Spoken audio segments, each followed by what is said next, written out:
The bench was really, I would say, the big deal for the Bulls tonight because the starters were not very good. Caruso just not scoring great this year. I mean, not that he's a scorer in general, but just not looking very good offensively.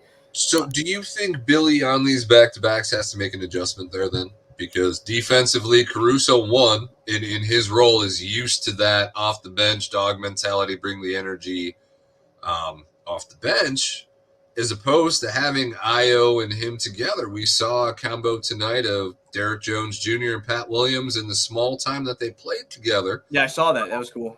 That actually worked pretty well. Yeah, it was not bad. So the intensity there, maybe going a little bit bigger, a little bit more athletic, and keeping Caruso in that role. Right. I mean, not that we want to have to hope that we have to navigate around this Zach knee management for too much longer into the season, because at a certain point, if it is clear that this is something that we're going to have to deal with for all of this season and previous or following seasons, that's going to be a problem.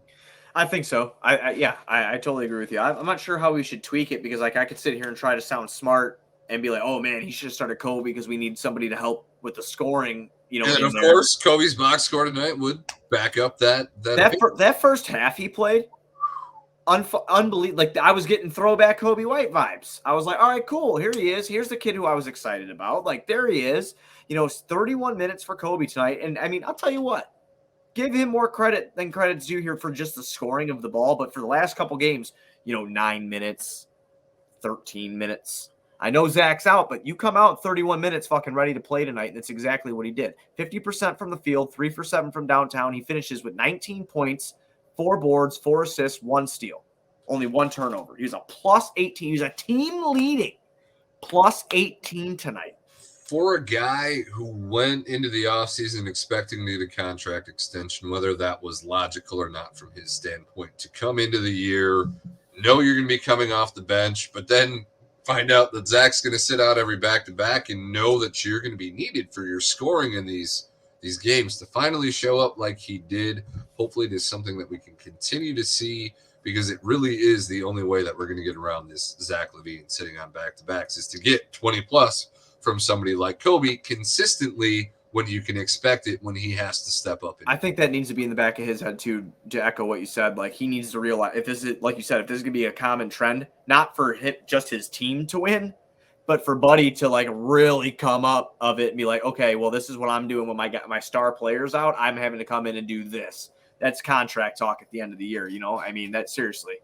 No, so, if you can back up, and obviously I'm not going to use the replace word because that's not. Oh, it's not that, right? It's just trying to give something to supplement the team in a way that Zach does when he's available. When he's not, is valuable. That made that dude $210 million.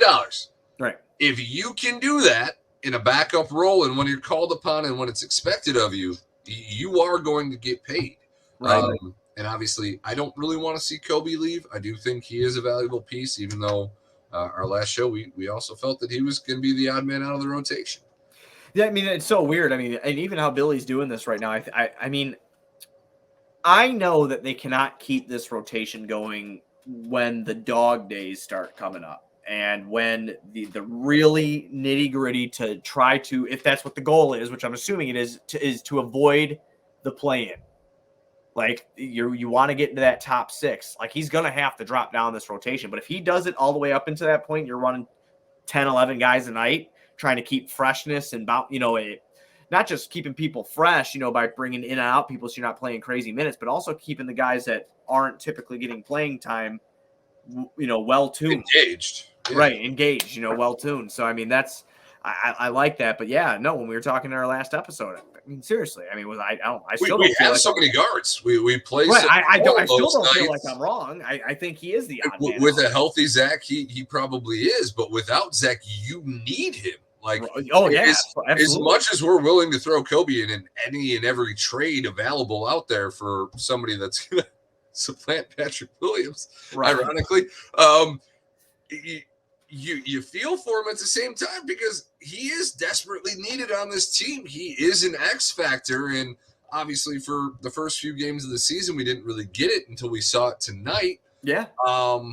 And then it makes you realize how much you need it and how much you miss it and how much you want it. Like, come on, Kobe. We don't want to put you in trade talks, buddy. Like, show us this and it won't even be a conversation.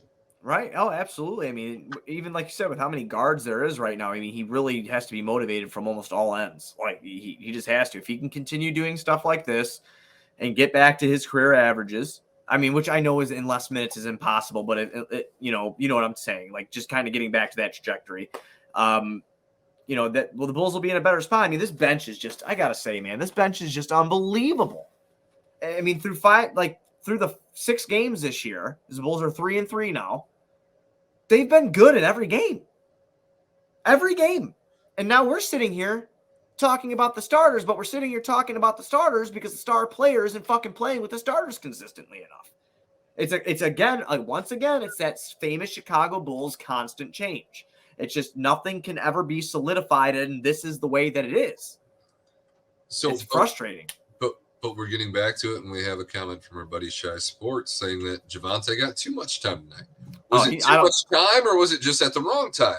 Because if we start this game with any kind of energy that the bench brought, even without Caruso, I was about to say obviously he was inserted in that starting lineup. If you put Javonte in that starting lineup and you let Pat cook the way that he was able to cook at certain points of this night, being aggressive when he had opportunities with the ball in his hand, this is a W. Right. We're not talking about a loss. And that's, unfortunately, as much as I hate criticizing Billy, because I feel he is a great coach, and when I see the comments online like, oh, we got to start talking about Billy. Like, no, I don't think we have to start talking about Billy. Billy's a player coach. You're never going to fully agree with a coach's rotations because you're never going to see the game the same way that somebody else does. But you have media like Casey Johnson writing about how Billy needs to make the switch. Yeah. And it's not even just because it's better for Javonte. It's literally better for the team and better for the rookie, or the guy on the rookie contract that you're trying to develop.